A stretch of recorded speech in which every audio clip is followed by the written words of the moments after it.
a wonderful day. In today's video, we're going to be talking about December choices for Book of the Month. And the beginning of December always means vlog. I don't know how Vlogmas is going to go this year. Right now, I am sick. I have a sinus infection, so I haven't been recording or uploading. I think I missed one upload this week before Vlogmas started or something like that. And sitting here now, I'm filming this for you.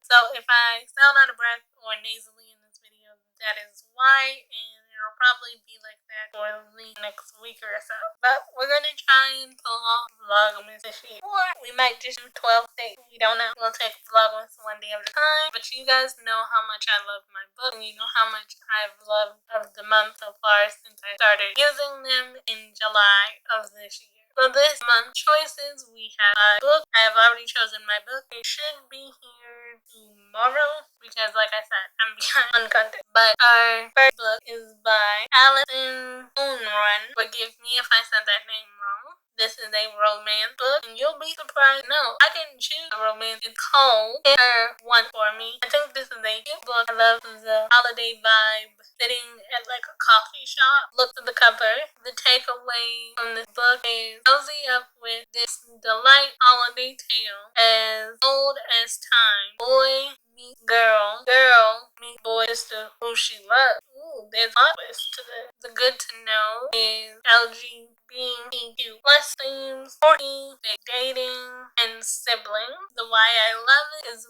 written by Ashley, who's the actress and founder of Frenchie, and you guys might recognize Ashley from The Sweet Life of Zack and Cody, the High School Musical franchise, and Picture This. This holiday season, I was so excited to take some time and slow down and relax and open a good book. Top of my list was Kiss Her Once For Me by Alison Unrun, which I was excited to dive in. And this winning story about Ellie Oliver did not disappoint. Ellie's life is a mess. She's lost her dream job, rarely leaves the Portland apartment she can barely afford, and she is painfully single. I love reading books about people who are a little down on their luck and make a comeback. What more relatable than that? But I'm getting ahead of myself. While working her new dead-end coffee shop job, Ellie gets offered a potential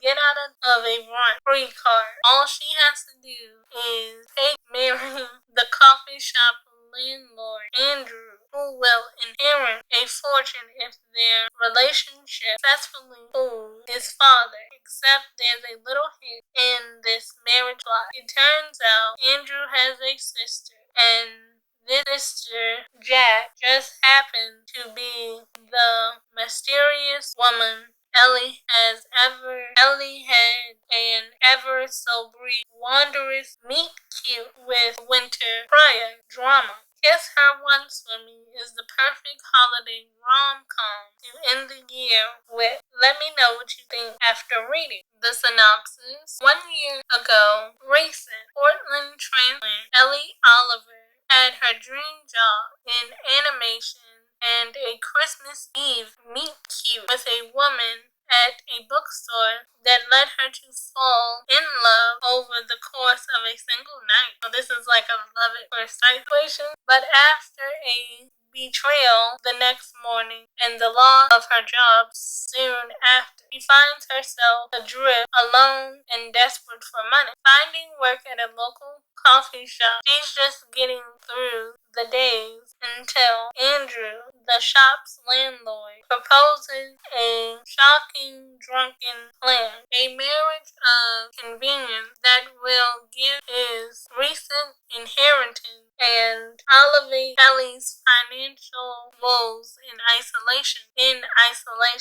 They make plans to spend the holidays together at his family cabin to keep up the roof. But when Andrew introduces his new fiancée to his sister, Ellie is shocked to discover it's Jack, the mysterious woman she fell for over the course of one magical Christmas Eve the year before. Now Ellie must choose between the safety of a fake relationship and the risk of something real. Okay, I'm already intrigued by this book. Y'all know I love me a romance. But like I said, this was not my choice for the month, but I will have to add this to a TBR. By the way, I do have a book of the month TBR, which I will be showing you soon, but I don't know how people keep up a relationship. I think it would be too hard for me to do, but let me know if you could keep up a fake relationship. Book number 2 is an historical fantasy called Babel. It is a yearly look back. So what that means on Book of the Month, they've shared this book earlier in the year and now they're putting it back as a choice. And this book is by R.S. Hong. Sorry if I mispronounced the name. The quick take is knowledge is power in this potential. Oxford set tale about the magic of translation and the tumultuous revolution. Good to know it's 400 plus pages. Literary, brainy, academic. Synopsis. Praetor. In action, translation is always an act of betrayal. In 1828, Robin Swift, an orphan by Ola in Canton, is brought to London by a mysterious Professor Lovett. There, he trained for years in Latin, ancient Greek, and Chinese, all in preparation for the day he'll enroll in Oxford University, prestigious Royal Institute of Translation, also known as Babel. Babel is the world center of translation and, more importantly, of silver working, the art of manifesting the meaning of law translation through enchanting silver bars to magical effect. Silver working has made the British Empire unparalleled in power. Babel's research in foreign language serves the empire to colonize everything it encounters. Oxford, the city of dreams, stars in a fairy tale for Robin, a utopian flair to the pursuit of knowledge. But knowledge serves power for Robin, a Chinese boy raised in Britain. Serving Babel inevitably means betraying his motherland. As his studies progress, Robin finds himself caught between Babel and the shadowy Hermes Society, an organization dedicated to sabotaging the silver workers that support imperial expansion. When Britain pursued an unjust war with China over silver and opium, Robin must decide: can powerful intuition and powerful institutions be changed from within, or do revolutions always require violence? What is he willing to sacrifice to bring down Babel? Okay, this book also sounds intriguing because when you think about it, people always tell you words of power in every aspect of your life, whether your personal life, your religious life, and things like that. So for these people to be taking things that they're trying to translate and use it for evil sounds intriguing. Okay, book number 3 is by Stacey Willingham. It's a thriller. It's called All Dangerous Things. She is a repeat author on Book of the Month. And guys, this is an early release, and this is my December choice. And you're like, you're reading a thriller? Yes, I have a few thriller books in my collection. What this means by early release, you can only get this book now on Book of the Month because this book technically comes out, I believe, January the 13th of next year. And the reason why I chose this book, honestly, I thought the cover was intriguing and the title is what got me, because you know I don't read the synopsis or the good to knows until I get on camera. So the quick take from this: since her son went missing, Isabella Drake Antley. After reading this thriller, you might not be able to either. The good to knows are linear timeline, a puzzle, unreliable narration, baby mama drama. Now, if you know me well, I love me a good puzzle. So I'm already like, I made a good choice just by the title. The synopsis says, 1 year ago, Isabella Drake, life changed forever. Her toddler son, Drake, was taken out of his crib in the middle of the night. Oh, I already want to cry just reading this enough. While she and her husband were asleep in the next room with little evidence and few leads for the police to change. The case quickly went cold. However, Isabel did not rest until Mason is returned to her, literally occasional, except for the occasional cat nap or small blackout where she loses track of time. She hasn't slept in a year. Isabel's entire existence now revolves around finding him, but she knows she can't go on this way forever. In hopes of drawing loose a new witness or buried clue, she agrees to be interviewed by a true crime podcast, but his interest in Isabel's past makes her nervous. His insistent questioning paired with her severe insomnia has brought up uncomfortable memories from her own childhood, making Isabel start to doubt her own recollection of the night of Mason being taken or disappearing, as well as the second guess who can she trust, including herself. But she is determined to figure out the truth no matter where it leads. Y'all, I'm so excited to read this book right now because I want to know, is she going to find her son? And if she finds her son, how is she going to find him? To not be sleeping and haven't slept in a year, my heart breaks for her, and I already wanted to cry reading this because my heart breaks for her. Book number 4 is an historical fiction called The Circus Train. It is a debut.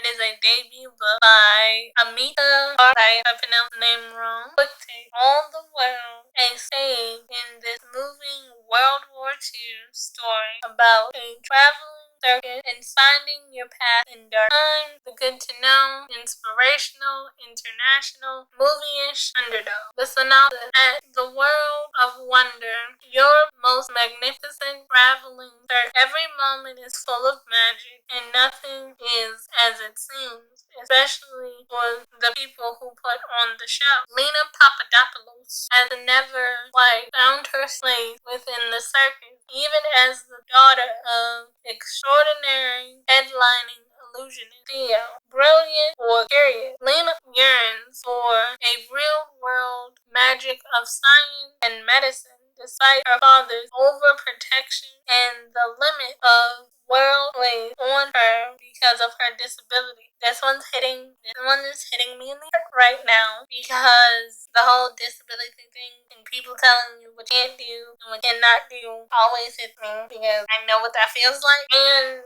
Lena is, even though I haven't read this book, Lena is allowed to have big dreams. Whether she has a disability or not, she can do anything she wants to if she sets her mind to it. And her father should be encouraging her to go after her dream. Her unconventional life takes an exciting turn when she rescues Alexander, an orphan with his own secret and mysterious past. Over several years, their friendship flourishes, and Alexander trains as the illusion apprentice. World War II escalates around them when Theo and Alexander are contracted to work and perform in a model town for Jews set up by the Nazis. Lena becomes desperate from everything she knows. Lena becomes separated from everything she knows before she makes her own way. Lena must confront her doubt and dare to believe in the impossible herself. I think I like this too. Book number 5, which is the last, is a literary fiction. It is called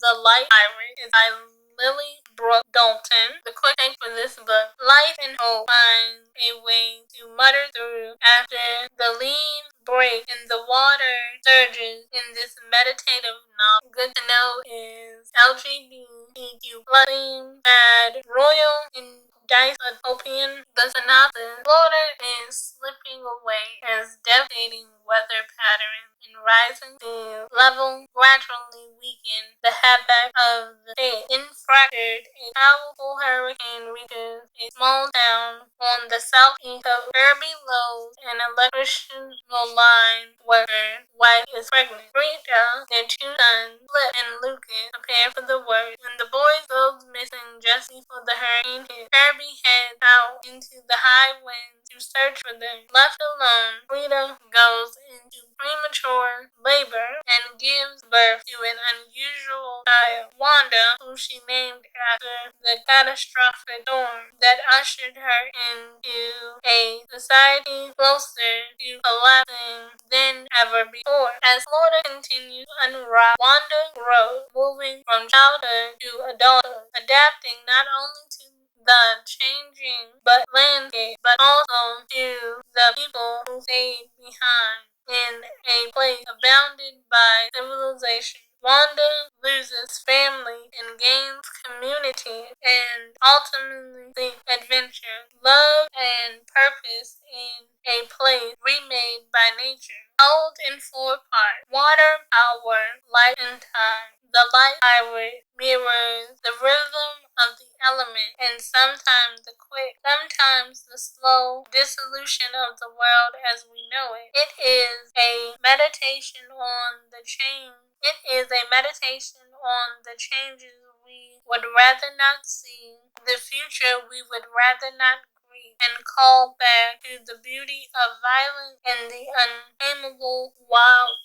I am intrigued by this book too, especially because it starts her out as a child, she comes into the world prematurely during a hurricane, and I'm going to be intrigued by the 4 part, how we see her grow from a child to an adult and still staying in the same place and adapting. I'm curious how that is done. I think all of these choices intrigue me in one way or another. I'll say the book that I chose, All the Dangerous Things, pulls at my heartstrings, makes me feel sad before I even have the books in my hand, because a mother is looking for her son. I would say Kiss Her Once for me intrigues me just because I love romance books, but I'm also curious, how do they intend to pull off this fake marriage? How do they intend to pull off the fake marriage? Kiss Her Once for me intrigues me because it's a romance book, and y'all know I just love romance, but it intrigues me most of all because I really want to see how they pull off this fake marriage, or how they think they're going to pull it off. And if she had love at first sight just from spending one Christmas Eve with this boy's sister, I'm curious about that. Babel intrigues me because of the whole power of the words message. All these magical things just can happen by your mouth, and you can possibly take down a whole empire. I'm intrigued. The Circus Train intrigues me because I want to see what the magical illusions of the circus are about, and I want to see the woman with disabilities go after her dreams and not let her disability stop. I want to see how that works, and I wonder, why is her father so overprotective? Is it because all he can see is the disability, or is it just a combination of her having a disability and that also being his child? And what's wrong with wanting to be adopted is my question for that book. The Light, however, intrigues me as well. Like I said, I want to see how she grows through having all these disastrous storms and these hurricanes. So let me know down in the comments what you do. Remember, I'm always thinking of you. Sending my love, and bye for now.